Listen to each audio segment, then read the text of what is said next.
Ya. Jadi Rasulullah SAW bangga bisa mencintai Khadijah dan juga Khadijah bisa mencintai beliau sallallahu alaihi wasallam. Bagaimana kisah wanita yang sangat mulia ini ya. Khadijah radhiyallahu taala anha adalah seorang wanita dari nasab yang tinggi, dia adalah dari suku Quraisy dan beliau bernama Khadijah binti Khuwailid bin Asad bin Abdul Uzza bin Qusay bin Kilab ya. Jadi ayahnya kembali bertemu dengan kakek Nabi pada Qusay bin Kilab ya. Jadi menunjukkan dia adalah seorang wanita Quraisy ya. Kemudian ibunya juga Fatimah binti Zaidah yang kembali kepada bin Lu'ay bin Ghalib, sama juga adalah Quraisy. Sehingga dari sisi nasab Khadijah adalah wanita yang nasabnya tinggi, seorang wanita Quraisyiyah dari Quraisy. Dan Khadijah radhiyallahu ta'ala anha memiliki beberapa kelebihan. Di antaranya beliau di zaman jahiliyah sudah diberi gelar dengan At-Tahirah. At-Tahirah artinya beliau adalah wanita yang menjaga diri ya. Beliau wanita menjaga diri, tidak seperti wanita-wanita yang lain yang mungkin mudah bergaul dengan para lelaki ya. Beliau adalah wanita yang menjaga kesuciannya. Selain itu beliau juga adalah wanita yang terkenal cantik dan beliau juga adalah saudagar yang kaya raya ya. Sebelum menikah dengan Nabi sallallahu alaihi wasallam, Khadijah radhiyallahu anha sudah menikah dengan dua lelaki sebelumnya. Ada yang pertama adalah Atiq bin A'idh al-Makhzumi. Atiq bin A'idh al-Makhzumi. Kemudian beliau menikah juga dengan Abu Halah An-Nabbash At-Tamimi. Jadi Atiq bin A'idh meninggal dunia, kemudian Khadijah menikah lagi dengan Abu Halah bin Nabbash At-Tamimi. Allah alam, sebagian ahli sirah, ahli sejarah mengatakan beliau menikah dengan Atiq, kemudian punya anak ya, bernama Hindun bintu Atiq. Hindun bintu Atiq. Kemudian ketika beliau menikah dengan Abu Halah An-Nabbash At-Tamimi, beliau juga punya anak namanya Hind bintu Hind. Jadi Hind itu dalam bahasa Arab bisa untuk nama lelaki maupun nama anak perempuan. Jadi anak dari pernikahan dengan Atiq. Ini disebutkan oleh Ibnu Katsir dalam Al-Bidayah wa Nihayah. Jadi Khadijah menikah dengan Atiq bin A'idh al-Makhzumi, punya anak namanya Hind bintu Atiq. Kemudian meninggallah Atiq bin A'idh al-Makhzumi, kemudian dia menikah lagi dengan seorang laki bernama Abu Halah At-Tamimi, punya anak namanya Hind. Hind juga tapi laki-laki. Wallahu alam bisawab. Intinya dari pernikahan tersebut beliau punya anak ya. Setelah itu suaminya meninggal lagi ya. Jadi Abu Halah Nabbash At-Tamimi ini meninggal lagi ya. Abu Halah bin Nabbash At-Tamimi meninggal. Setelah itu akhirnya Khadijah menjanda dan sudah tidak berniat untuk menikah lagi.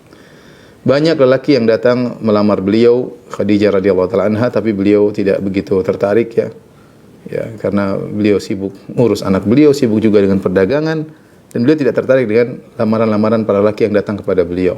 Sampai akhirnya Khadijah radhiyallahu anha mendengar tentang seorang lelaki pemuda yang diberi gelar dengan Al-Amin, yaitu Muhammad sallallahu alaihi wasallam.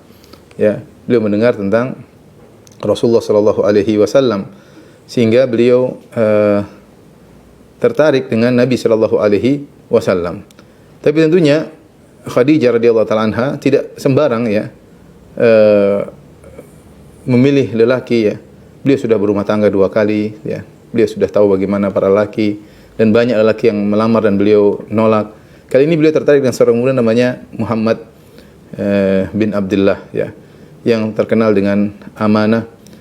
Di antara kecerdasan Khadijah radhiyallahu taala anha, para ulama menyebutkan Khadijah radhiyallahu taala anha ketika ingin mengetahui lebih jauh tentang Nabi sallallahu alaihi wasallam ya, maka beliau mengajak Nabi sallallahu alaihi wasallam untuk memperdagangkan barang-barang dagangan beliau, untuk melaksanakan mudharabah ya, karena Khadijah radhiyallahu anha punya barang-barang dagangan dan dia bekerja sama dengan sebagian pegawai, sebagian lelaki untuk memperdagangkan barang dagangannya. Ya, dia pemodal, kemudian mereka memperjualbelikan, nanti untungnya dibagi. Maka beliau meminta agar Nabi sallallahu alaihi wasallam ikut memperdagangkan barang dagangannya. Dan Nabi sallallahu alaihi wasallam adalah orang yang ingin membantu pamannya. Kita tahu Nabi sallallahu alaihi wasallam hidup bersama pamannya Abu Talib, dan Abu Talib adalah seorang yang miskin. Seorang yang miskin, sehingga Nabi sallallahu alaihi wasallam membantu pamannya tersebut. Di antaranya Nabi sallallahu alaihi wasallam bekerja menjadi penggembala kambing, ya. Rasulullah SAW mengatakan kuntu ar'a al-ghanam li ahli Makkah bil qararit. Aku menggembalakan kambing-kambing penduduk kota Mekah, kemudian mendapatkan upah. Yang upah tersebut di antaranya digunakan untuk membantu pamannya Abu Talib. Sekarang ada panggilan untuk bekerja, maka ini menarik bagi Nabi sallallahu alaihi wasallam, ya, ingin bekerja membantu pamannya. Maka akhirnya Rasulullah SAW pun bekerja memperjualbelikan barang dagangan milik Khadijah radhiyallahu taala anha. Nah, Khadijah radhiyallahu taala anha ketika memperkerjakan Nabi sallallahu alaihi wasallam, beliau mengirim budaknya yang bernama Maisarah. Maisarah ini budak laki-laki, ya, yang bekerja kepada Khadijah radhiyallahu taala anha. Khadijah menugaskan dia untuk menemani Nabi sallallahu alaihi wasallam dalam melakukan perjalanan safar untuk berdagang. Maka akhirnya Nabi sallallahu alaihi wasallam pun bekerja bersama Maisarah memperjualbelikan barang dagangan Khadijah. Dan Nabi sallallahu alaihi wasallam berdagang kemana? Ada yang menyebutkan Nabi sallallahu alaihi wasallam berdagang sampai ke negeri Syam, ya. Dan ini adalah perjalanan sangat jauh, ya, dari kota Mekah menuju negeri Syam, perjalanan yang sangat jauh, ya, dari Mekah ke Madinah saja sekitar 450 kilo, kemudian dari Madinah ke utara lagi ke negeri Syam sekitar 700-800 kilo, sehingga artinya Rasulullah SAW akan menempuh jarak 1000-an kilo lebih untuk memperdagangkan barang dagangan Khadijah radhiyallahu taala anha. Di sini Khadijah lebih bisa mengenal kepribadian Nabi sallallahu alaihi wasallam lebih dekat, lebih jelas, karena Rasulullah sallallahu alaihi wasallam melakukan dua hal tersebut bisa diketahui hakikat seseorang, yaitu muamalah, masalah keuangan, yang kedua ketika bersafar, ya. Karena kita tahu bahwasanya kita bisa mengetahui hakikat seorang di antaranya dari 3 hal. Sebagaimana datang dalam satu riwayat dari Umar bin Khattab radhiyallahu taala anhu, ada seorang yang bersaksi di hadapan Umar bin Khattab radhiyallahu taala anhu dengan mengatakan, ya, sungguhnya aku mengenal si fulan, aku menjadi saksi baginya. Dia menjadi saksi bagi seorang di hadapan Umar ketika itu Umar adalah khalifah. Maka Umar bertanya, fa huwa jarukal adna alladhi ta'rifu lailahu wa naharahu. Kau mengenal si fulan ini, wahai antum mengenal si fulan ini, apakah engkau adalah tetangganya yang berdampingan pintu, sehingga kau tahu semua apa yang dia lakukan, kapan dia siangnya bagaimana, malamnya bagaimana? Kalau kau tetangganya, tentu kau kenal siapa dia. Maka orang ini yang bersaksi mengatakan, bukan. La, saya bukan tetangganya. Fa mu'amiluka bid dinar wa dirham alladaini bihi ma yustadallu 'ala al-wara'. Apakah engkau mengenal dia? Engkau pernah bermuamalah dengan orang ini dengan dinar dan dirham, masalah keuangan, masalah utang piutang, masalah perdagangan? Kata dia, la, saya juga tidak pernah bermuamalah dengan masalah keuangan dengan orang ini. Kemudian pertanyaan ketiga dari Umar, fa rafiquka fi safar alladhi yustadallu 'ala makarimil akhlaq, apakah kau pernah bersafar dengan dia, perjalanan yang jauh, yang dengan safar maka bisa diketahui akhlak seseorang? Maka kata dia, la, tidak, saya juga tidak pernah. Maka kata Umar, lasta ta'rifu, kalau begitu kau tidak mengenal orang ini. Di sini Umar bin Khattab radhiyallahu anhu menyebutkan kita bisa mengenal hakikat seseorang dengan 3 cara. Cara pertama, kita adalah tetangganya. Kalau kita tetangganya, kita tahu kapan dia pergi, kapan dia keluar, kapan dia masuk rumah, kapan dia ribut sama istrinya, kapan akhlaknya sama anak-anaknya, siangnya bagaimana, malamnya bagaimana. Kalau tetangga dekat, kita akan tahu akhlak tetangga kita, ya. Pasti kita tahu. Ya, mungkin di luar bisa kelihatan manis, kelihatan indah, tapi kalau kita tetangganya, kita tahu betul siapa orang, ke masjid atau tidak, ibadah atau tidak, bisa ketahuan. Yang kedua, di antaranya dengan bermuamalah dinar dan dirham. Ya, ini akhlak seorang ketahuan. Dari utang piutang, dari kerjasama, akan kelihatan akhlak seorang. Ya, kalau akhlak seorang tersebut baik, tentu dia akan perhatian masalah keuangan. Kalau dia punya utang, dia akan bayar dengan adab, bayar dengan sesuai dengan apa yang dia janjikan. Kalau dia bermuamalah bagi hasil, maka dia akan bahagia sesuai dengan yang disepakati. Intinya akan ketahuan akhlak seseorang dari masalah keuangan ya. Banyak orang yang kelihatannya akhlaknya bagus tapi hancur, ketahuan borok-boroknya ketika sudah kita bermuamalah dengan dia dengan masalah keuangan. Kelihatan borok-boroknya ya, tatkala itu. Atau yang ketiga, dengan bersafar. Kalau kita bersafar, makanya dikatakan safar, disebut safar karena dia yusfir. Yusfir itu artinya mengungkap akhlak seseorang. Terutama kalau kita bersafar dengan jarak yang lama dengan jarak yang jauh. Apalagi safar-safar zaman dahulu akan kelihatan akhlak seorang. Sampai sekarang pun mungkin safar tidak sampai seperti itu, tapi tetap saja safar bisa membuka akhlak seseorang. Misalnya kita safar berhaji, kita safar umrah, safar berhaji bisa 20 hari sampai berhari-hari.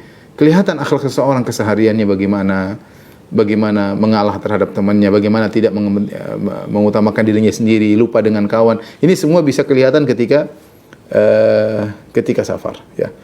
Ketika safar, akhlak seorang bisa kelihatan ketika safar. Nah, Khadijah radhiyallahu anha di antara cerdasnya beliau ketika ingin mengetahui tentang hakikat Nabi sallallahu alaihi wasallam, maka dia mengetahui dari dua sisi. Sisi pertama, sisi tetangga enggak mungkin karena Khadijah bukan tetangganya Nabi sallallahu alaihi wasallam. Tapi dua sisi yang lain, safar dan muamalah masalah keuangan, maka bisa diketahui. Karena Nabi kerja sekarang sama Khadijah, kemudian beliau pergi jauh untuk memperjualbelikan barang dagangan Khadijah, bersafar, makanya Khadijah meletakkan Maisarah untuk melihat bagaimana akhlak Nabi sallallahu alaihi wasallam.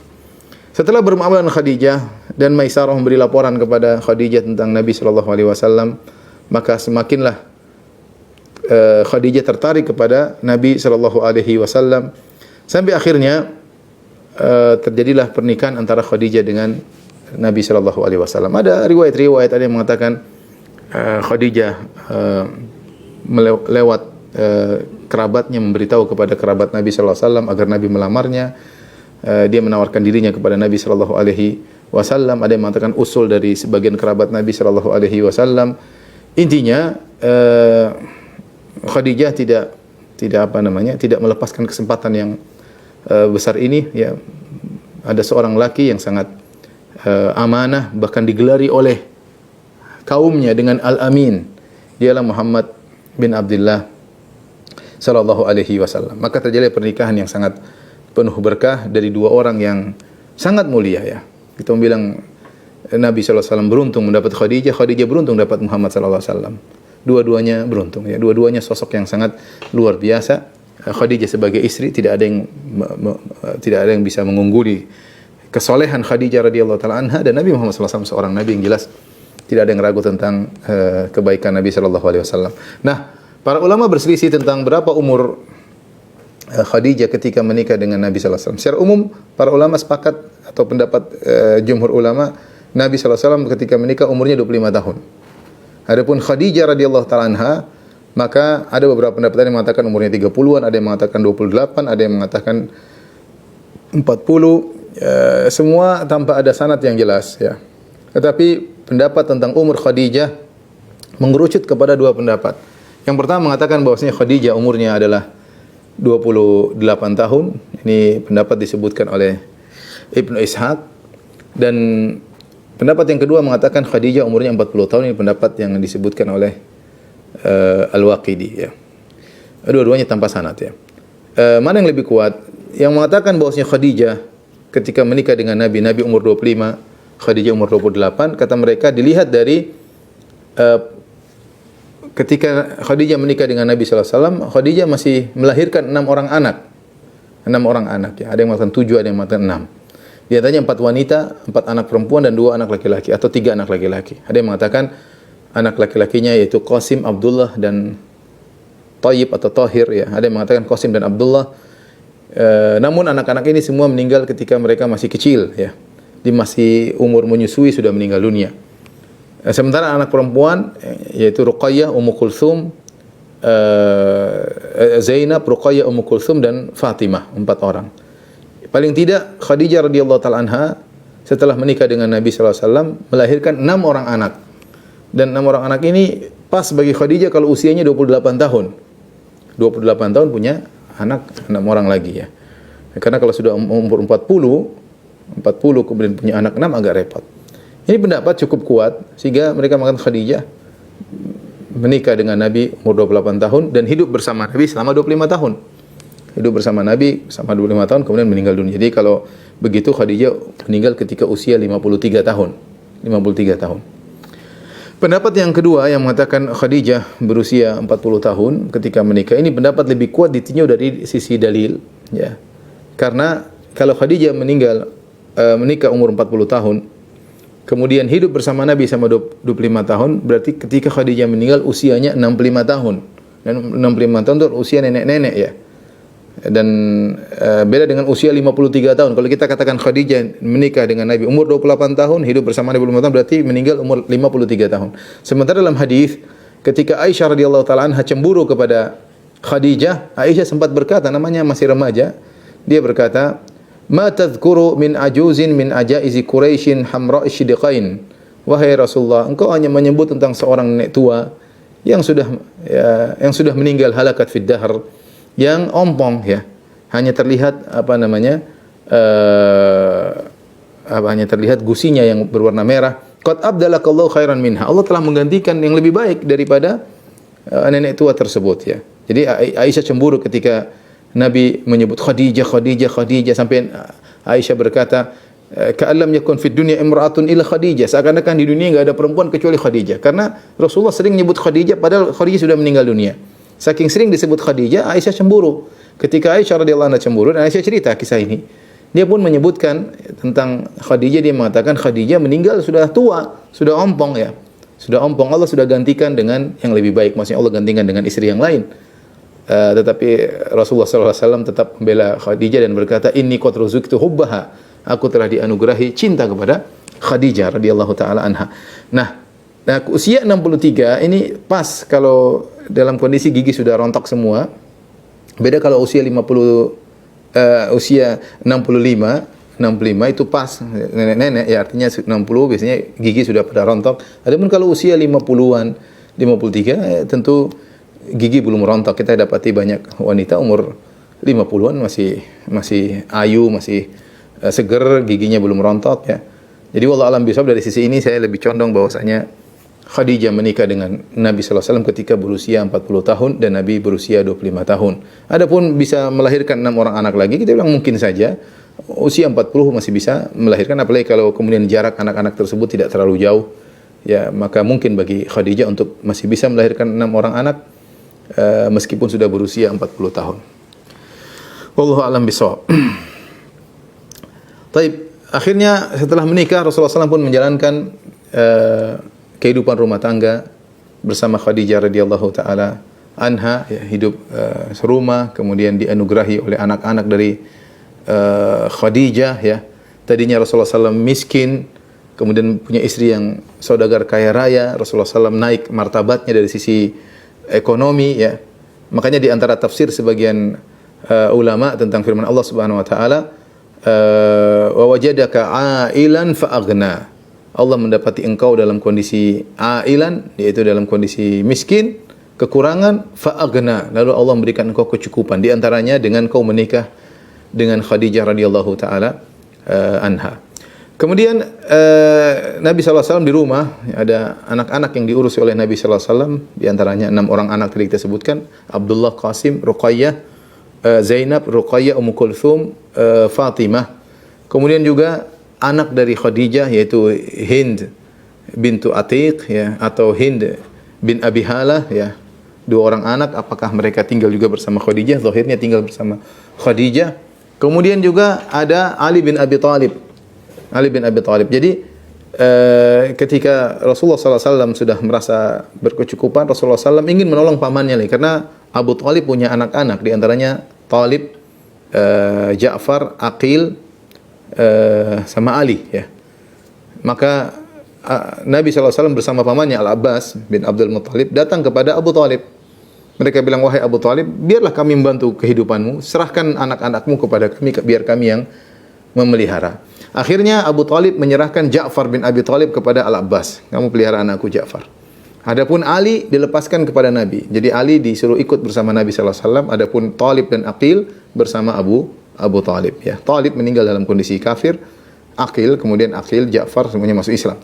Tapi intinya akhirnya Ali bin Abi Thalib dibawa ke rumah Nabi sallallahu alaihi wasallam. Bertambahlah anak lagi di situ ya.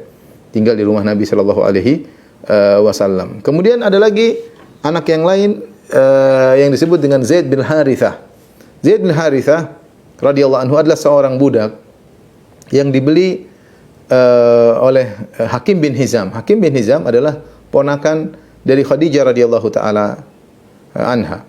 Ponakan Khadijah radhiyallahu anha, dan dia membeli budak yang bernama Zaid bin Harithah. Kemudian budak ini dihadiahkan kepada bibinya, kepada tantenya itu Khadijah radhiyallahu taala anha. Kemudian Khadijah memberikan kepada Nabi hadiah budak tersebut, Zaid bin Harithah. Akhirnya Zaid bin Harithah menjadi budaknya Nabi sallallahu alaihi wasallam, dan akhirnya Zaid bin Harithah diangkat menjadi anak angkat Nabi sallallahu alaihi wasallam, sampai-sampai orang menamakan Zaid dengan Zaid bin Muhammad. Zaid bin Muhammad. Jadi kita bisa bayangkan rumah Nabi sallallahu alaihi wasallam ketika itu ada beberapa anak ya, kalau ada pun anak laki-laki Nabi sudah meninggal, yaitu Abdullah dan Qasim sudah meninggal ketika masih dalam masa susuan. Tapi ada anak yang lain di situ, ada Zainab, ada Ruqayyah, ada Ummu Kulthum, ya, ada Fatimah ya. Kemudian tadi ada mungkin anak-anaknya Khadijah, ada Hind bintu Atiq, ada Hind bin Abi Halah.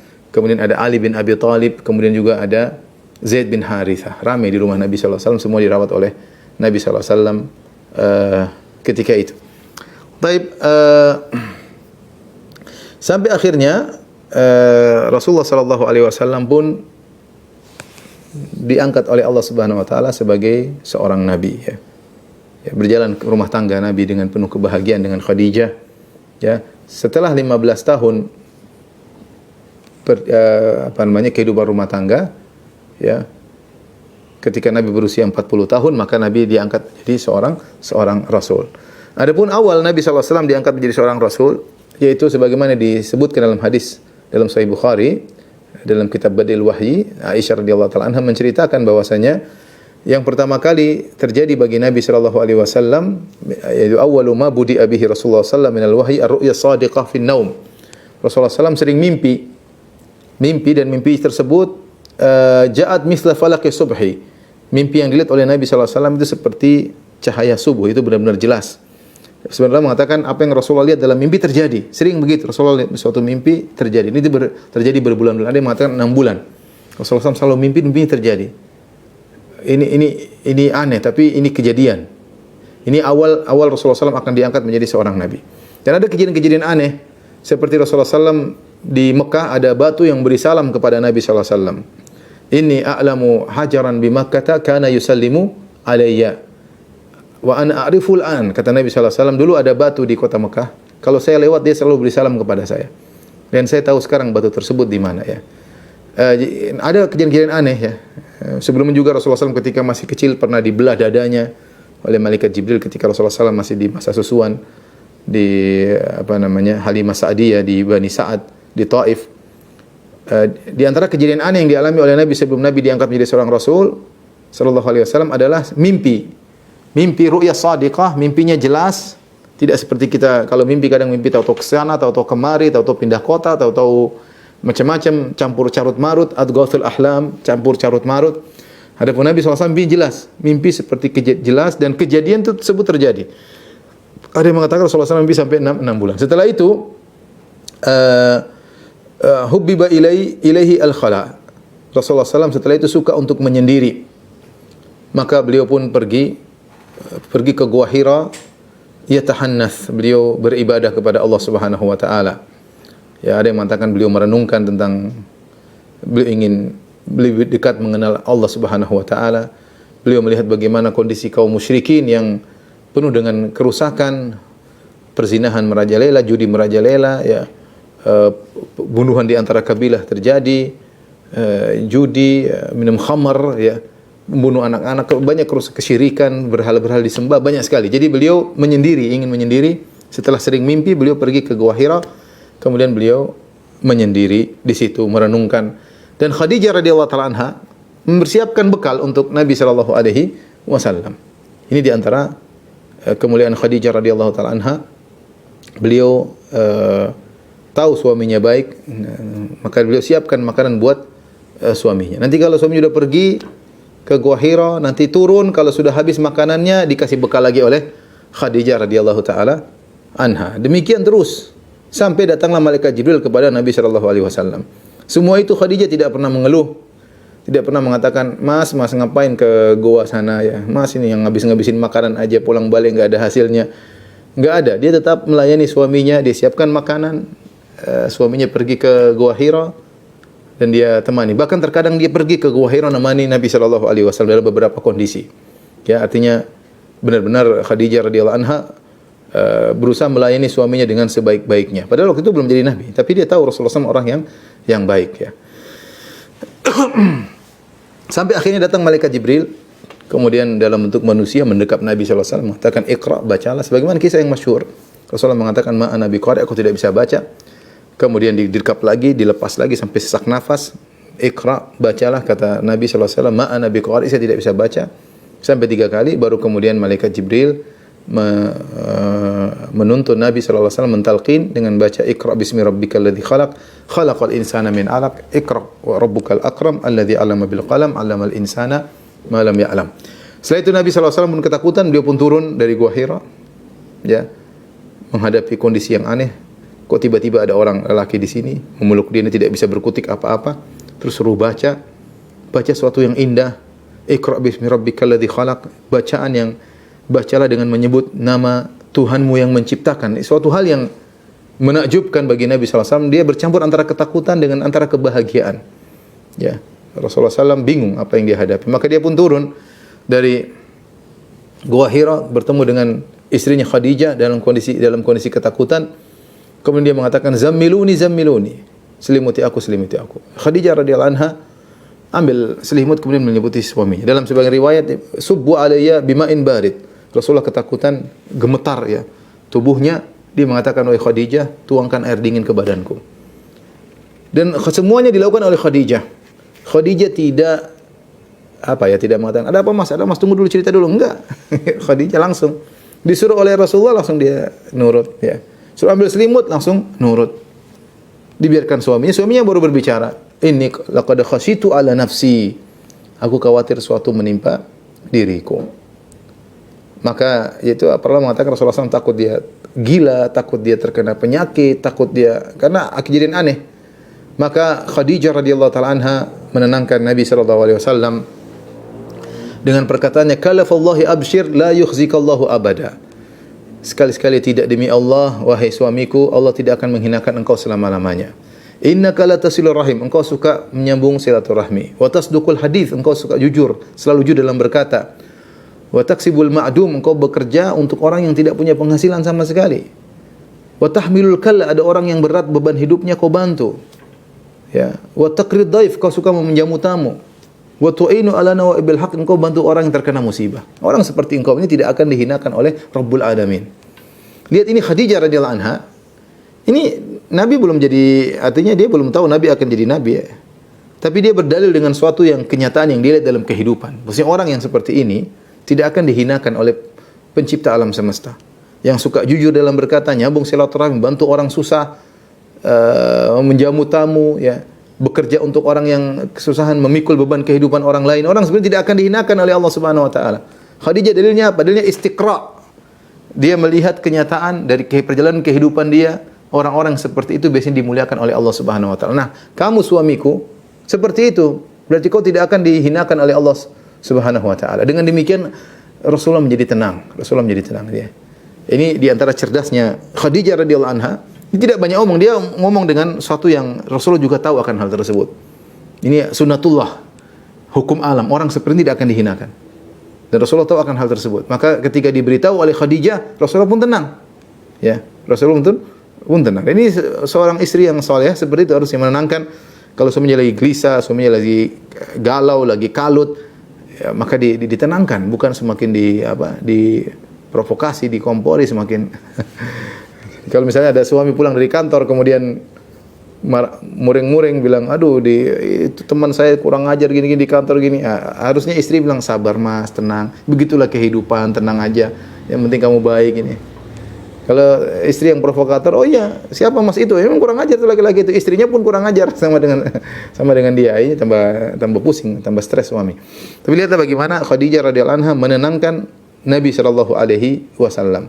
Setelah itu bukan cuma sampai di situ, agar benar-benar suaminya tenang, Khadijah mencari orang yang memiliki ilmu tentang masalah ini. Tersebutlah Waraqah ibn Naufal. Waraqah ibn Naufal sepupunya Khadijah radhiyallahu taala anha, dan dia adalah seorang yang mengerti tentang Nasrani, ini beragama Nasrani, bahkan dia menyalin Injil dengan bahasa Arab. Artinya dia tahu tentang masalah-masalah kenabian. Maka Khadijah pun bawa Rasulullah sallallahu alaihi wasallam kepada Waraqah bin Naufal, ya. Kemudian akhirnya terjadi diskusi, ya. Waraqah berkata, "Ya ibn akhi, madza tara? Apa yang kau lihat, wahai Muhammad?" Maka Rasulullah SAW kabarkan, "Saya melihat ini dan ini dan ini." Maka Waraqah berkata, "Hadzal namus alladzi unzila ala Musa." Yang datang kepadamu, yang memeluk engkau, yang suruh kau baca Iqra bismi rabbikal ladzi khalaq, itu adalah namus, yaitu pembawa berita rahasia, yaitu Jibril yang pernah turun kepada Nabi Musa alaihissalam. Ya. Kemudian dia berkata, "Ya laitani fiha jad'an akunu hayyan hina yukhrijuka qaumuka." Seandainya ketika kau akan diusir oleh kaummu, aku masih segar, masih kuat. La ansurannaka nasran mu'azzaran, aku akan menolong engkau dengan pertolongan yang kuat. Rasulullah SAW heran ketika mendengar perkataan Waraqah. Dia berkata, "Amukhrijiyahum, apakah kaumku akan mengusirku?" Kata Waraqah, "Na'am. Lam ya'ti rajulun qad bimithli ma ji'ta bi illa udi." Tidak seorang pun datang dengan membawa apa yang seperti kau bawa ini, itu seorang rasul, kecuali akan dimusuhi oleh kaumnya. Ya, wa in yudrikni yaumuka ansurka nasran mu'azzaran. Kalau hari tersebut aku masih hidup, di mana kau diusir, aku akan tolong engkau dengan pertolongan yang kuat. Tapi tidak lama kemudian Waraqah meninggal dunia. Tapi intinya, ini di antara cerdasnya Khadijah radhiyallahu anha menenangkan suaminya. Bukan cuma itu, dia bawa kepada orang yang ngerti akan masalah ini, sehingga ditenangkan bahwasanya jangan kau takut, itu bukan kegilaan, itu bukan orang jahat. Yang datang kepadamu adalah Jibril yang pernah turun kepada Nabi Musa alaihissalam, sehingga Nabi menjadi semakin tenang. Nabi menjadi semakin tenang. Dan ini istri yang soleha seperti itu, berusaha menghadapi permasalahan, bukan memperkalut, semakin menambah permasalahan, semakin galau, semakin kalut, semakin sulit, semakin rumit. Dia memudahkan permasalahan. Kalau suaminya lagi galau, dia tenangkan ya. Seperti itu ya. Sebagaimana dilakukan oleh Khadijah radhiyallahu taala anha. Ikhwan dan akhwat yang dirahmati Allah Subhanahu wa taala, Bapak dan Ibu, ayah bunda yang dirahmati oleh Allah Subhanahu wa taala, maka setelah itu kondisi berubah. Jadilah Nabi sallallahu alaihi wasallam menjadi seorang rasul. Dia punya tugas yang berat. Ya ayyuhal muddatsir qum fa'anzir. Wahai orang yang berselimut, bangunlah dan berilah peringatan. Rasulullah SAW pun mulai berdakwah. Subhanallah, Allah mentakdirkan dia memiliki seorang istri yang soleha seperti Khadijah radhiyallahu anha, yang menemani perjalanan berat yang dihadapi oleh Nabi sallallahu alaihi wasallam. Ya. Kita tahu Nabi sallallahu alaihi wasallam akan menghadapi ujian yang sangat berat. Beliau berdakwah sementara semua orang menyembah berhala. Ya. Tapi Khadijah radhiyallahu taala anha menemani Nabi dengan semaksimal mungkin, ya. Maka orang yang pertama masuk Islam adalah Khadijah. Orang yang pertama masuk Islam adalah Khadijah. Ini di antara keistimewaan Khadijah. Dan Nabi SAW bersabda, "Man sanna fil Islami sunnatan hasanatan falahu ajruha wa ajru man amila biha ba'dahu." Siapa yang beri contoh yang baik dalam Islam dengan contoh yang baik, maka bagi dia pahalanya dan pahala orang mengikutinya. Khadijah adalah orang pertama masuk Islam karena dia yang pertama kali beriman kepada Nabi sallallahu alaihi wasallam, ya. Sehingga orang-orang yang masuk Islam setelah Khadijah mendapat bagian daripada pahala mereka karena dia yang memberi contoh pertama beriman kepada Nabi Muhammad SAW. Sebelum Abu Bakar, sebelum Ali, sebelum Zaid, yang pertama beriman Khadijah radhiyallahu taala anha, ya. Kemudian di antara keistimewaan Khadijah tadi, Khadijah radhiyallahu anha menenangkan hati Nabi SAW ketika ada masalah. Ini sangat penting bagi seorang dai seperti Nabi Muhammad SAW, karena di luar dia akan dicaci maki, dituduh dengan tuduhan tidak-tidak, dikatakan orang gila, dikatakan dukun, dikatakan penyihir, dikatakan penyair gila, dikatakan orang keluar ada tradisi nenek moyangnya, tuduhan macam-macam, ya, dikatakan pendusta. Dia kalau di luar menghadapi gejolak yang begitu besar, begitu pulang ketemu dengan Khadijah, semuanya bisa beres, ya.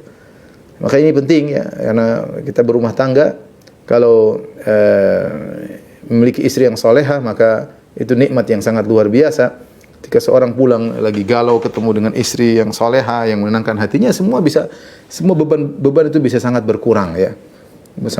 Sangat berkurang. Makanya ada teman saya pernah bilang, saya di luar ya, mau ada masalah apa yang penting kalau pulang istri senyum selesai ya. Tapi kalau di luar saya dipuji-puji orang tapi pulang ketemu diomelin istri, kayaknya dunia jadi hancur ya. Jadi inilah peran Khadijah dan ini sangat dibutuhkan oleh Nabi sallallahu alaihi wasallam. Di masa-masa sulit Rasulullah SAW berdakwah, butuh ada penyejuk hati di rumah. Allah pilihkan Khadijah bagi Nabi sallallahu alaihi wasallam. Yang siap mendengar curhatan Nabi setiap saat, yang siap untuk menenangkan hati Nabi Muhammad sallallahu alaihi wasallam setiap saat. Dialah Khadijah radhiyallahu taala anha, dengan beban berat yang ada di rumahnya, ngurus anak-anak ya. Yang ngurus anak-anak bukan sedikit, ada anaknya berapa, kemudian Zaid bin Harithah, Ali bin Abi Thalib, kemudian anak-anak dari suami sebelumnya. Khadijah pekerjaannya berat, tapi tetap saja ketika suaminya datang dia menenangkan hati suaminya. Kemudian di antara keistimewaan Khadijah menyumbangkan seluruh hartanya untuk berdakwah di jalan Allah Subhanahu wa taala. Ya. Ini di antara keistimewaan Khadijah. Di antara keistimewaan Khadijah juga ya, dia nanti dalam peristiwa pemboikotan Bani Hashim, dia rela menemani Nabi di boikot. Bani Hashim diboikot selama 3 tahun. Ya, diboikot sehingga tidak bisa beli barang, tidak bisa jual barang, tidak boleh interaksi dengan kabilah yang lain, sehingga banyak yang kelaparan, banyak yang meninggal dunia. Khadijah radhiyallahu anha menemani Nabi sallallahu alaihi wasallam dalam pemboikotan tersebut. Kalau dia mau keluar sebenarnya bisa. Ya, tapi tidak, dia menemani Nabi sallallahu alaihi wasallam dalam kondisi yang sulit tersebut. Kemudian di antaranya Khadijah, dari Khadijah lah seluruh anak-anak Nabi sallallahu alaihi wasallam, kecuali Ibrahim dari Maria Al-Qibtiyah. Ibrahim anak Nabi dari Maria Al-Qibtiyah itu pun meninggal ketika masih dalam susuan. Tapi anak-anak Nabi yang lain semua dari Khadijah radhiyallahu taala anha ya. Oleh karenanya Nabi sallallahu alaihi wasallam ya sangat cinta kepada Khadijah. Bahkan setelah Khadijah radhiyallahu anha meninggal dunia, Nabi tetap selalu mengenang Khadijah. Perjalanan dakwah Nabi penuh dengan kesulitan dan mulai usia Nabi berusia 40, ketika itu Khadijah sudah berusia 55 ya, sudah mulai tua ya. Ya, kalau menikah umur 40 berarti sudah 55 tahun. Kemudian Nabi berdakwah sampai pada tahun 10 kenabian. 10 kenabian terjadi atau tahun 7 kenabian. Tahun 7 kenabian terjadi peristiwa pemboikotan.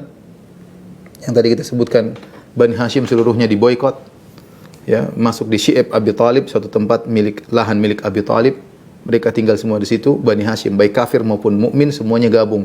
Diboikot oleh orang Quraisy yang lainnya. Tidak boleh beli makanan, tidak boleh jualan barang. Mereka kelaparan ya. Hakim bin Hizam ponakannya Khadijah sering kirim makanan buat Khadijah. Khadijah tetap bertahan di situ. Setelah akhirnya pemboikotan tersebut selesai, dalam kisah yang panjang ya.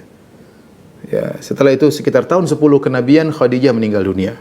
Ya, mungkin karena letih, karena hidup yang sulit dalam masa pemboikotan selama 3 tahun.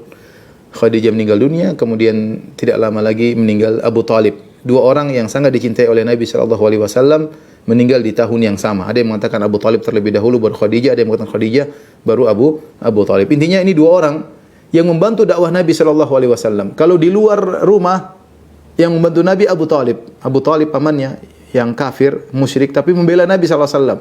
Tidak ada yang berani mengganggu Nabi sallallahu alaihi wasallam di luar sana. Tidak ada yang berani menyakiti fisik Nabi sallallahu alaihi wasallam selama Abu Thalib masih hidup. Dia pasang badan. Ya.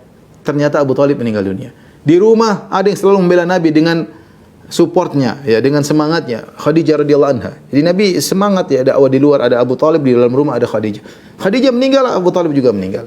Sampai sebagian ulama menamakan tahun meninggalnya Khadijah dengan Amul Huzn. Itu tahun kesedihan. Rasulullah SAW sangat berat menghadapi tahun tersebut. Ya, Khadijah meninggal dunia dan meninggal dunia dalam kondisi hidup yang lagi sulit-sulitnya, Nabi lagi dimusuh-musuhi. Tidak seperti istri-istri Nabi yang lain. Istri Nabi yang lain sempat mendapati bagaimana Nabi di Madinah, kemudian Nabi menjadi pemimpin kota Madinah, ya, ada kehidupan nyaman, ketentraman, ya. beda dengan Khadijah. Khadijah tidak pernah mendapati masa senang bersama Nabi, artinya selalu sulit. Jadi sejak Nabi berdakwah, kum fa'anzir, sejak Nabi diangkat menjadi seorang Rasul sampai Khadijah meninggal selalu sulit terus. Selalu sulit. Ya. Selalu mengalami apa? Kesulitan, ya. Makanya jasa Khadijah sangat besar, ya.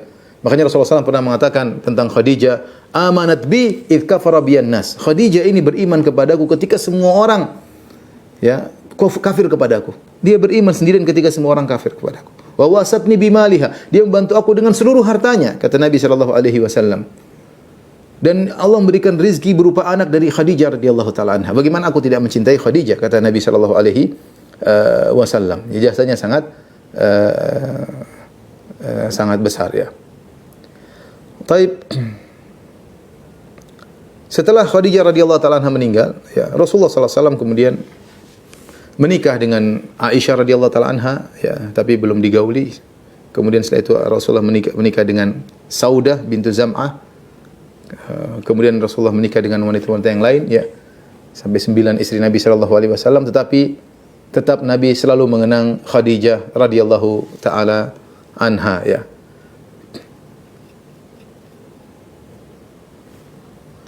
Kata Aisyah radhiyallahu taala anha, walakin kana Nabi sallallahu alaihi wasallam yukthiru dzikraha. Rasulullah sallam sepeninggal Khadijah selalu menyebut-nyebut Khadijah.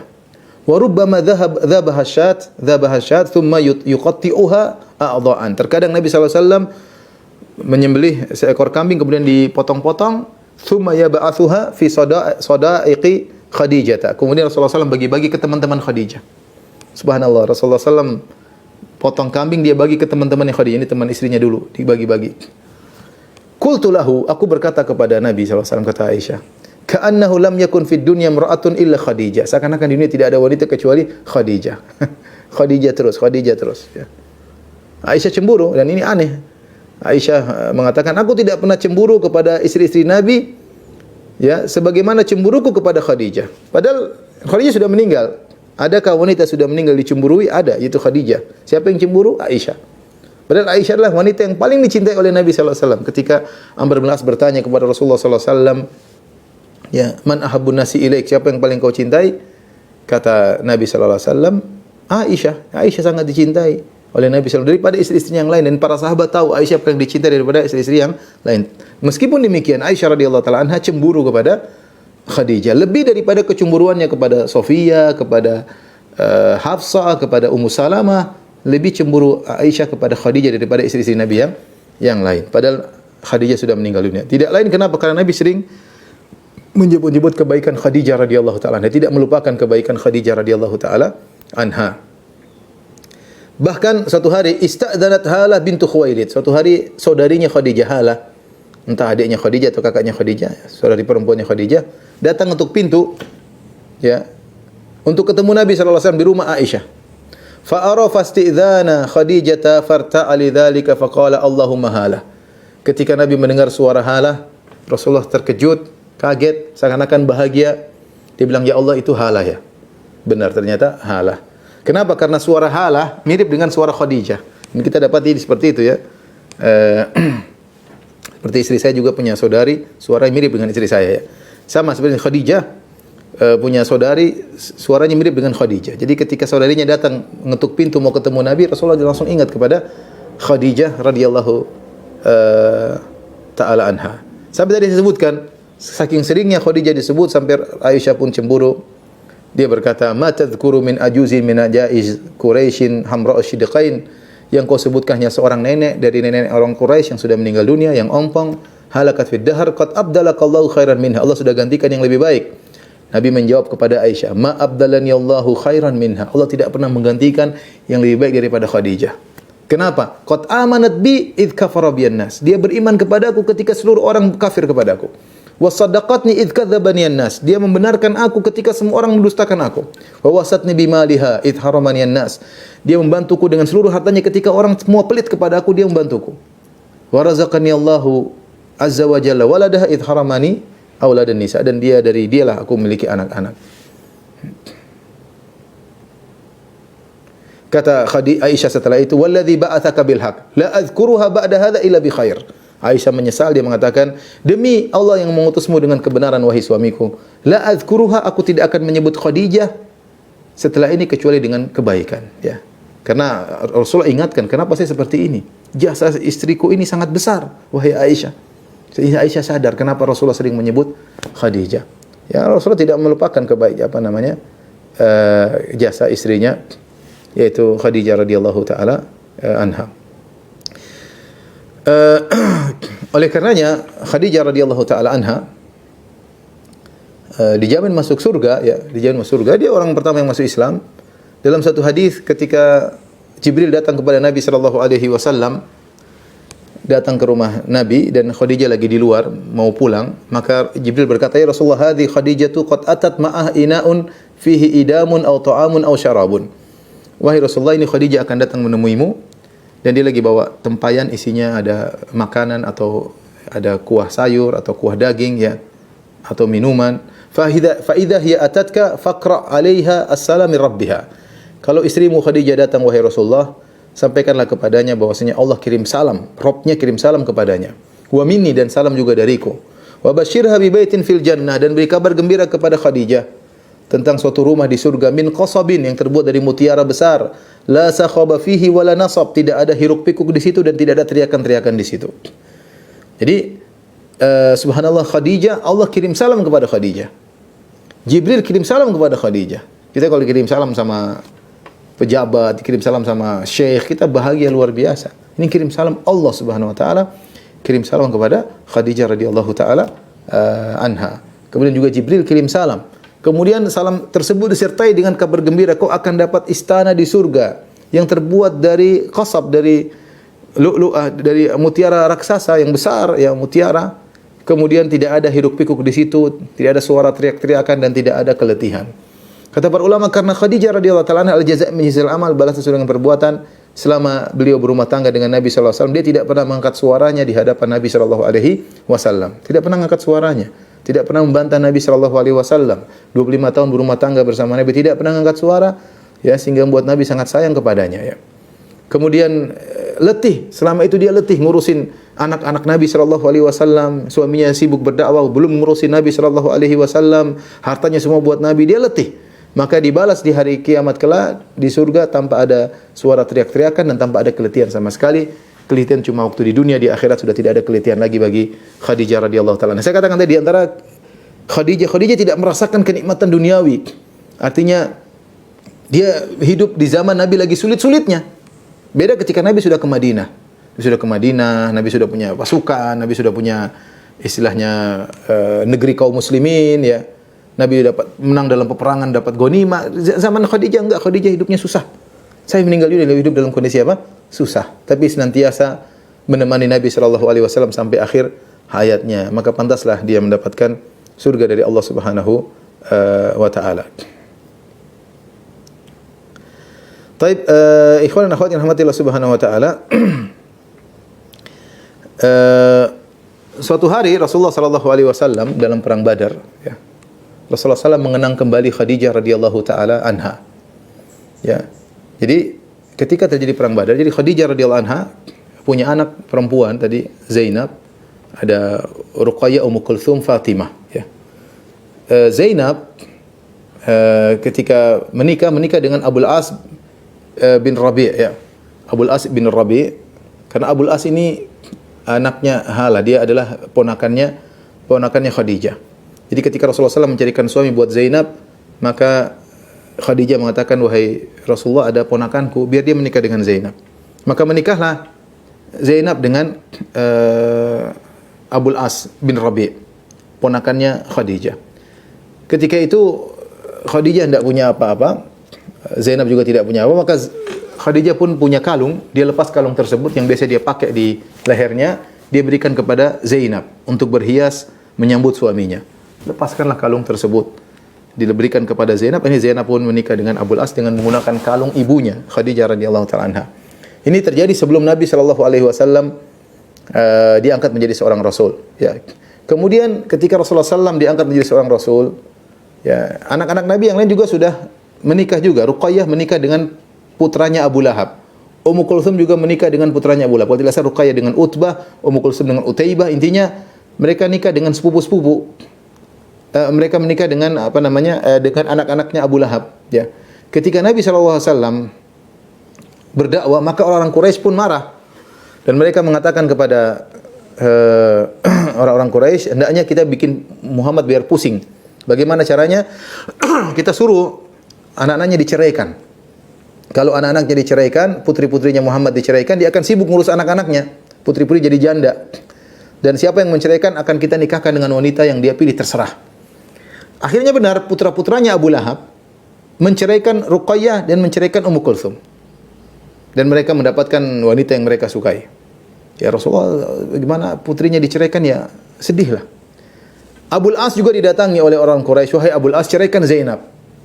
Ya, ceraikan Zainab. Kalau kau ceraikan, kami akan berikan kepada engkau wanita yang kau pilih, yang kaya dari nasab manapun, kami akan nikahkan engkau dengan wanita tersebut. Syaratnya ceraikan Zainab. Tapi Abul As tidak mau, padahal dia musyrik. Abul As masuk Islam belakangan. Dia musyrik. Dia tidak mau menceraikan Zainab. Ya. Dia tidak mau menceraikan Zainab. Jadi di sini ada jasa Abul As. Meskipun dia musyrik, dia tidak mau menceraikan Zainab. Ya. Dan Nabi ingat akan jasa tersebut. Berjalan dengan waktu, akhirnya Rasulullah SAW berhijrah ke kota Madinah. Kemudian terjadi perang Badar pada tahun 2 Hijriah. Di antara pasukan kaum musyrikin yang bersama Abu Jahal adalah Abul As bin Rabi, mantunya Nabi sendiri. Ketika terjadi peperangan, Abu Jahal tewas, ya, Umayyah bin Khalaf tewas, ya, Uqbah bin Abi Mu'ayyid tewas, tokoh-tokoh musyrikin tewas, dan banyak yang ditawan. Puluhan dari orang kaum Quraisy ditawan. Di antara yang ditawan adalah Abul As, mantu Nabi sendiri. Dan dia masih musyrik. Zainab Zainab masuk Islam, ya, sejak Nabi berdakwah dia masuk Islam. Tapi suaminya Abul As tidak masuk Islam. Akhirnya Nabi SAW pun minta tebusan kepada orang-orang Quraisy di kota Mekah, kalau kalian ingin menebus tawanan-tawanan kalian, silakan tebus dengan harga yang mahal. Dengan emas berapa puluh gram atau ratus gram atau berapa kilo. Pokoknya boleh menebus tapi dengan bayaran yang mahal. Akhirnya Zainab radhiyallahu taala anha yang masih tinggal di Mekah dengar suaminya Abul As ditawan oleh bapaknya Muhammad sallallahu alaihi wasallam. Maka dia ingin menebus suaminya karena suaminya ditawan. Maka dengan hartanya yang sedikit dia kumpulkan, kemudian dilepas kalungnya. Kalung yang pemberian ibunya Khadijah ketika dia menikah, dia lepas dan dia taruh di tebusan tersebut, dia kirim kepada bapaknya agar suaminya dibebaskan. Akhirnya ketika Nabi SAW melihat tebusan tersebut, Nabi SAW melihat kalung tersebut, kalung Zainab. Ini kalung Khadijah yang pernah menggantung di leher Khadijah, yang Nabi pernah lihat bertahun-tahun kalung tersebut bersama Khadijah. Kata perawi hadis, falamma ra'aha Rasulullah sallallahu alaihi wasallam raqqalaha riqqatan syadidah. Tatkala Nabi melihat kalung tersebut, Nabi sedih luar biasa. Semua kenangan tentang istrinya Khadijah dia pun ingat. Akhirnya Rasulullah SAW berkata kepada para sahabat, bagaimana menurut kalian? Ya, in ra'aitum an tutliqu laha asiraha wa taruddu 'alaiha alladhi laha. Faqalu, bagaimana kalau sudah bebaskan saja Abul As, emas yang dikirim oleh Zainab kita kembalikan kepada Zainab. Bagaimana menurut kalian wahai para sahabatku? Para sahabat mengatakan, "Na'am ya Rasulullah." Ya Rasulullah, silakan. Akhirnya dikembalikanlah kalung tersebut kepada Zainab dan Abul As dibebaskan. Dan akhirnya Abul As di kemudian hari masuk Islam belakangan, ya. Meskipun kalau tidak salah tahun ke-7 atau tahun ke-8 Hijriah, terlambat masuk Islam, tapi akhirnya masuk Islam. Inilah ikhwan dan akhwat yang dirahmati Allah Subhanahu wa taala, kisah tentang Khadijah radhiyallahu taala anha, seorang ibunda yang sangat mulia. Tentunya kita berharap wanita-wanita atau ibu-ibu, ya, bisa seperti Khadijah, ya, membuat kehidupan rumah tangga yang tentram, yang nyaman. Karena tidak bisa kita pungkiri bahwasanya kondisi nyaman kehidupan rumah tangga sangat berpengaruh pada pendidikan anak-anak, ya. Kalau di rumah tangga dalam kondisi sering bertengkar, sering ngangkat suara, ya, tidak ada sinkron antara suami dan istri, maka ini mempengaruhi psikologi anak-anak, ya. Maka kita bertakwa kepada Allah Subhanahu wa taala. Jangan kita mengedepankan emosi kita dalam menjalani kehidupan rumah tangga. Jangan sampai anak-anak menjadi tumbal atau menjadi korban dari ego yang kita miliki antara suami dan istri. Ingat, kalau kita ada masalah, jangan di hadapan mereka. Ya, kita berusaha menampakkan keindahan kehidupan di hadapan anak-anak. Anak-anak sudah beban mereka berat untuk belajar di pondok, nanti pulang ke rumah lihat kondisi orang tua yang tidak menyenangkan, ini pengaruhi psikologi mereka dalam belajar, dan pengaruhnya sangat sangat besar. Ibu-ibu jadilah seperti Khadijah radhiyallahu taala anha yang nurut kepada suami, selalu memberi ketenangan kepada suami, dan para suami berusaha seperti Nabi sallallahu alaihi wasallam menjadi suami yang terbaik bagi istrinya. Wallahu taala alam bisawab. Ini saya yang saya sampaikan, selanjutnya saya kembalikan kepada moderator.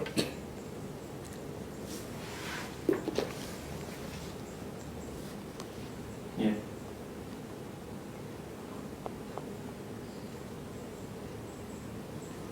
Nah, jazakallahu khairan Ustaz atas nasihatnya kepada kami, baik dari unsur sivitas para guru, para ummahat terutama pada umumnya begitu ya, para ananda, ikhwan dan juga akhwat, yang wabil khusus kepada akhwat yang bisa mengambil hikmah bagaimana Ummul Mukminin yaitu Khadijah radhiyallahu anha mendampingi Rasul ya, mendampingi Rasul, bahkan beliau tiada sebelum Rasul tiada begitu. Dan tadi banyak kisah yang sudah Ustaz paparkan bagaimana aplikasinya sebetulnya dengan kehidupan sehari-hari, bagaimana para ibu bersikap, dan tadi juga Ustaz sudah memaparkan kondisi rumah tangga yang ideal seperti yang Khadijah contohkan. Baik Ustaz, alhamdulillah di sini sudah banyak sekali pertanyaan Ustaz. Izin kami buka 2 sesi Ustaz. Satu sesi mungkin saya izin bacakan 2-3 pertanyaan, dan nanti sesi kedua mungkin izin ada 1-2 orang yang interaksi langsung gitu. Silakan. Nah Ustaz, izin pertanyaan pertama dari Fulanah begitu ya. Ini ada 3 segmen.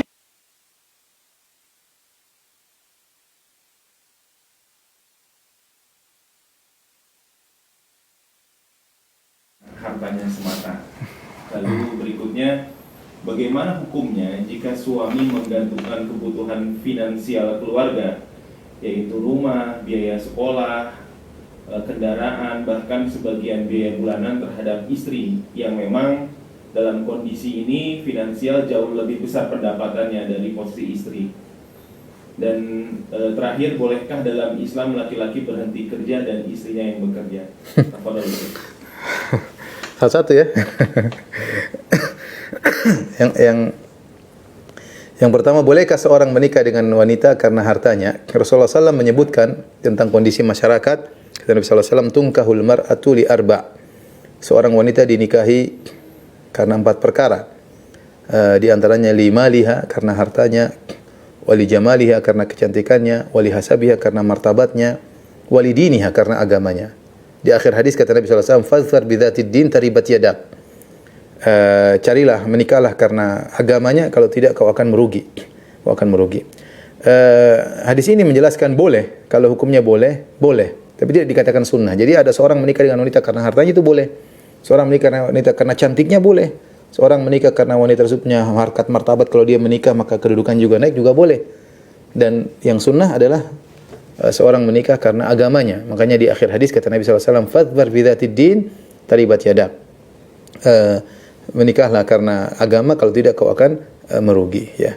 Jadi kalau ditanya boleh atau tidak, jawabannya boleh ya. Jawabannya boleh. Tapi sebagaimana kita ketahui bahwasanya kebahagiaan bukanlah pada benar harta adalah sumber kebahagiaan.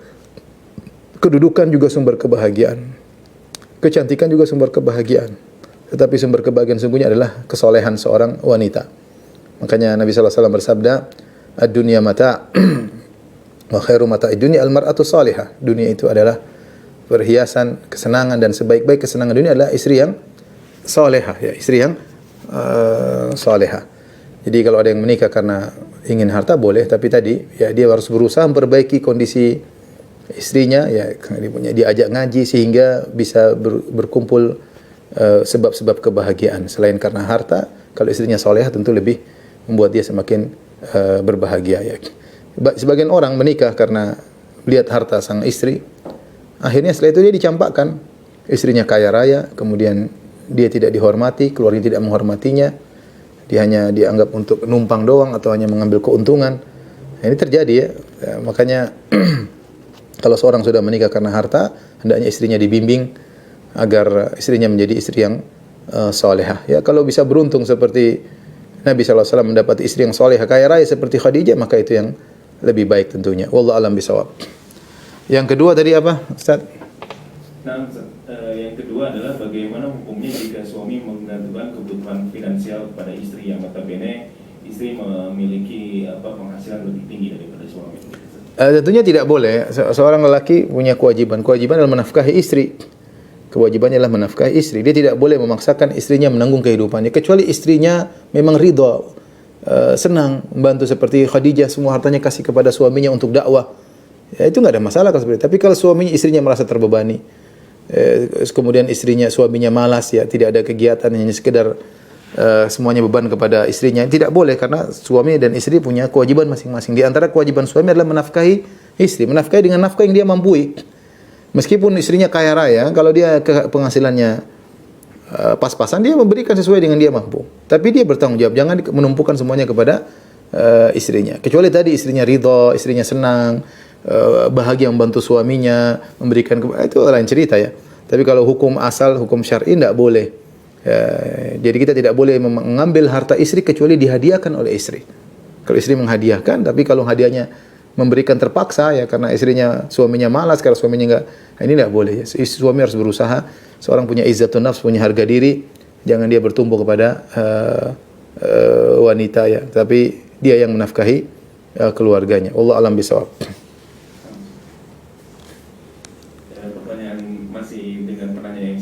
Gimana? Di pertanyaan beliau terakhir, bolehkah dalam Islam laki-laki berhenti bekerja dan istrinya yang bekerja? Ya nggak boleh lah, kecuali suaminya yang melahirkan. Enggak lah, ya, ini ya, itulah. Nah, tadi beda. Kalau kebetulan seorang mendapati istri yang kaya raya, udah mas nggak usah kerja, saya punya harta triliunan, ya sudah nggak apa-apa. Yang penting istrinya beri dengan keridhaan. Ya, nggak usah mikir kerja, sudah banyak harta ngapain? Itu boleh-boleh saja. Ya, tapi kalau suruh istrinya kerja, dia yang santai di rumah, tentu tidak benar ya, karena laki adalah tulang punggung rumah tangga ya, dia cari nafkah bukan istrinya. Jangan dibalik ya. Wallahu alam bisawab. Nah, pertanyaan kedua Ustaz. Ya, dan juga agregasinya kepada waktu untuk bagaimana Rasul gitu ya. Yang pertama memang pertanyaannya, Ustaz mau bertanya kenapa Rasulullah SAW tidak berpoligami saat bersama Khadijah? Para ulama menyebutkan karena Rasulullah SAW sangat cinta kepada Khadijah. Dia tidak ingin menyakiti hati Khadijah radhiyallahu taala anha. Ya.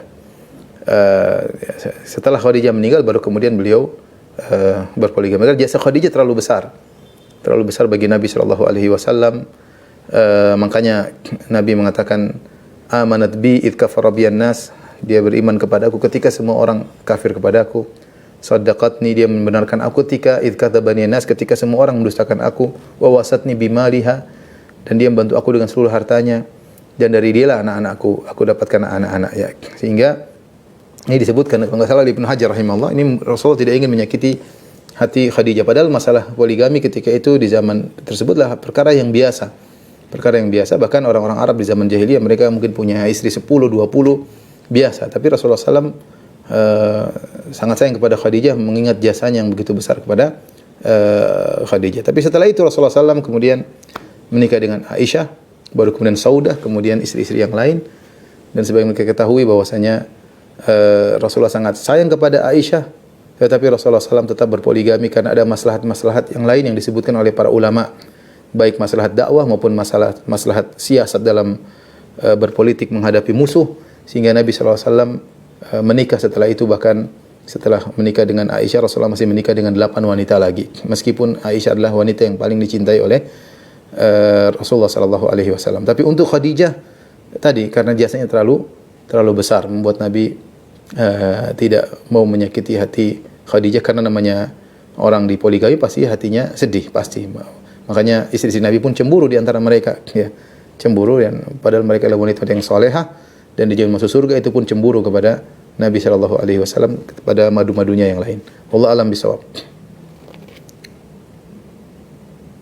Pertanyaan ketiga di sesi pertama ini, mudah-mudahan bisa mewakili juga.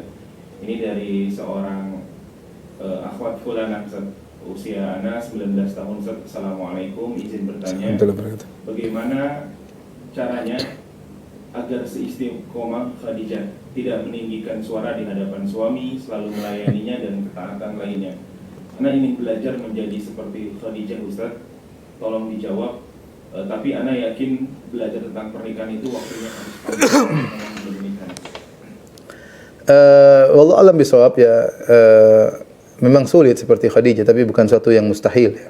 Bukan suatu yang mustahil. Imam Ahmad pernah bercerita dia menikah dengan istrinya kalau tidak salah Ummu Saleh, dan tidak pernah berselisih dengan Ummu Saleh ya. Setelah menikah tidak pernah berselisih. Ya, jadi bisa jadi ada seorang mendapati istri yang seperti tidak pernah berselisih, selalu nurut, selalu taat, tidak pernah ribut. Itu mungkin terjadi. Ini pernah dialami oleh Imam Ahmad rahimahullahu taala, yang menunjukkan istri yang lain juga tidak seperti itu, tapi khusus Ummu Saleh, kalau saya tidak salah ya, Ummu Saleh seperti itu. Ya. Saya juga pernah bertemu dengan seorang waktu saya umrah sama dia bilang, "Ustaz, saya setelah ngaji sudah 2 tahun atau 3 tahun saya tidak pernah ribut sama dengan istri saya lagi, Ustaz ya. Sebelumnya kami sering ribut, sering bertengkar. Setelah kami ngaji kami enggak pernah ribut. Terkadang saya kangen untuk ribut lagi dengan istri."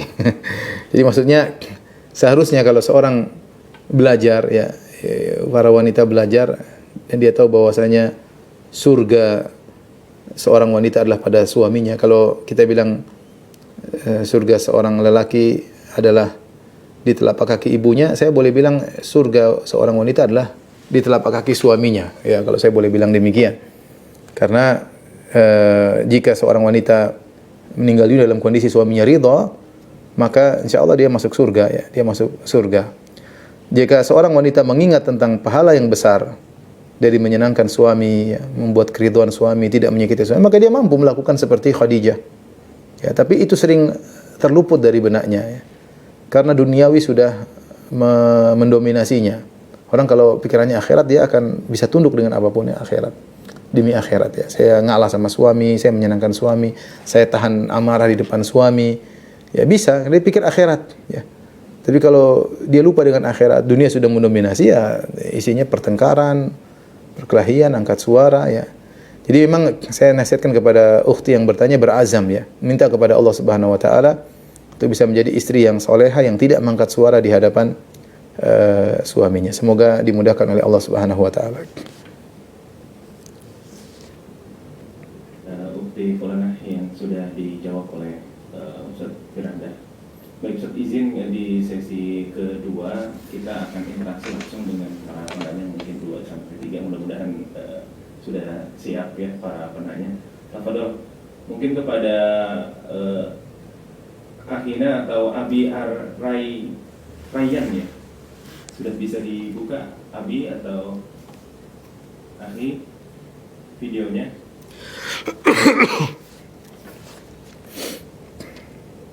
Assalamualaikum.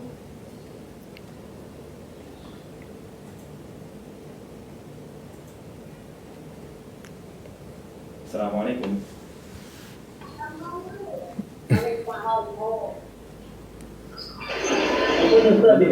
Atau Abi ini yang mau ditanyakan, ada hal yang mau ditanyakan? Silakan kita fasilitasi. Lanjut aja yang lain. Oh, lanjut. Di cancel ya.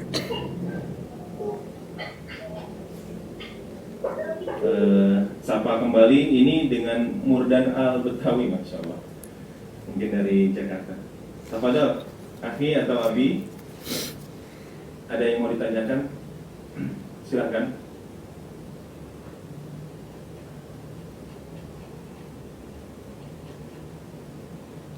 Assalamualaikum.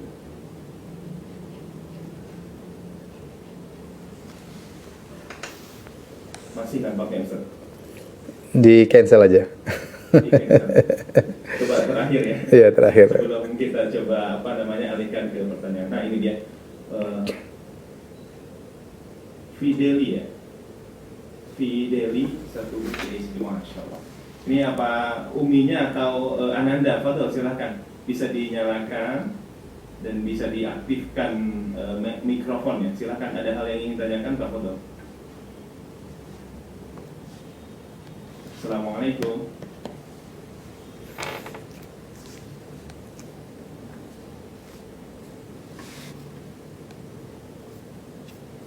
Assalamualaikum. Baik Ustaz. Nampaknya kita kita alihkan ke pertanyaan ini. Sudah banyak sekali Ustaz. Mungkin ada dua penanya ya. Oke, dua lagi silakan. Silakan dua pertanyaan lagi. Ya. Belum ini. Baik.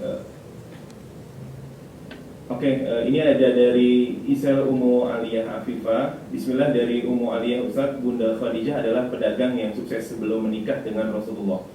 Apakah setelah menikah maka Bunda Khadijah meninggalkan perdagangannya dan membantu dakwah Rasulullah? Apakah ini menjadi tuntutan bagi kami sebagai umi dan meneladani beliau bahwa ketika menikah sebaiknya kita berhenti bekerja, fokus kepada keluarga? Syukron, jazakumullah khairan katsira. Wallahu alam bisawab. Tidak dijelaskan secara detail tentang hal tersebut, tetapi dari cerita yang kita dapatkan, Khadijah ketika berdagang dia tidak keluar. Dia di rumah dan dia punya anak buah yang dia memanage dari rumah saja, sehingga dia tidak harus keluar rumah untuk pergi kemana-mana. Sehingga apakah setelah itu dia masih terus berdagang, tidak disebutkan kegiatan hal tersebut. Ya, intinya Rasulullah mengatakan wawasatni bimaliha. Hartanya semua dia bantu kepadaku. Ini menunjukkan Khadijah tetap bertahan sebagai wanita yang kaya raya. Ya, setelah Nabi SAW diangkat menjadi seorang Rasul. Ya, menunjukkan mungkin perdagangannya masih berlanjut. Ya, buktinya Rasulullah mengatakan dia bantu aku dengan hartanya. Tapi cara kerja Khadijah tidak harus dia keluar ke sana kemari. Ya, artinya dia bisa membantu Nabi dengan secara ekonomi dan bisa mengurusi anak-anak Nabi SAW. Wallahu a'lam bishawab.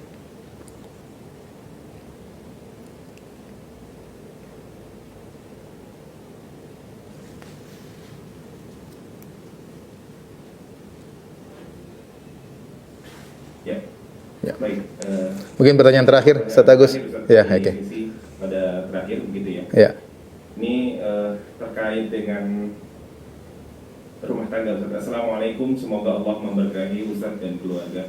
Afwan hendak bertanya bagaimana jika ada seorang suami, ini nampaknya suami nih Ustaz, yang hendak berta'adud namun karena belum menyiapkan istrinya gitu untuk siap menerima di ta'adud. Dari finansial cukup atau pas-pasan, tapi tetap ingin hasrat ke arah sana gitu. Kemudian setelah itu si istri lalu tidak menerima dan bersikeras untuk berpisah. Si suami lalu menceraikan istri kedua dengan alasan khawatir si istri pertama benar-benar mengajukan cerai dan sebagainya. Jadi bagaimana menurut seorang anak harus bersikap begitu? Anak seorang yang sudah terlanjur berarti sudah diceraikan ya? Nampaknya belum, Ustaz. Nampaknya belum. Wallahu alam, ya berat ya. Tidak semudah yang dibayangkan karena memang ta'addud atau poligami adalah suatu yang berat ya. Sebagaimana saya sering bertanya kepada teman-teman yang banyak yang berpoligami, mereka menyimpulkan bahwasanya tanggung jawab lebih berat daripada sekedar kesenangan yang didapatkan ya. Oleh karenanya memang tidaklah seorang masuk dalam bab ini kecuali memang sudah penuh dengan persiapan. Jangan sampai dia mengambil langkah yang akhirnya menzalimi orang lain ya. Tadi menzalimi istri pertamanya atau dia menzalimi istri keduanya. Saya tidak bisa beri jawaban, mungkin dia perlu diskusi lebih lanjut dengan ustaz secara langsung ya, melihat kondisinya ya. Yang penting bagaimana kita bisa menjawab pertanyaan Allah pada hari kiamat kelak ya, bukan yang penting selesai urusan saya selesai. Benar kalau urusan kita selesai tanpa membuat masalah sama orang lain, tapi kalau urusan kita selesai tapi buat masalah sama orang lain, ini repot ya. Tapi harus dijalani, harus ada keputusannya. Tapi nasihat saya untuk diskusi langsung dengan ahli ilm, dengan para ustadz yang mungkin beliau kenal, bisa ditanya langsung. Wallahu a'lam bishawab. Demikian saja kepada kawan-kawan sekalian apa yang saya sampaikan, kurang lebih saya mohon maaf. Wabillahi taufiq wal hidayah. Assalamualaikum warahmatullahi wabarakatuh.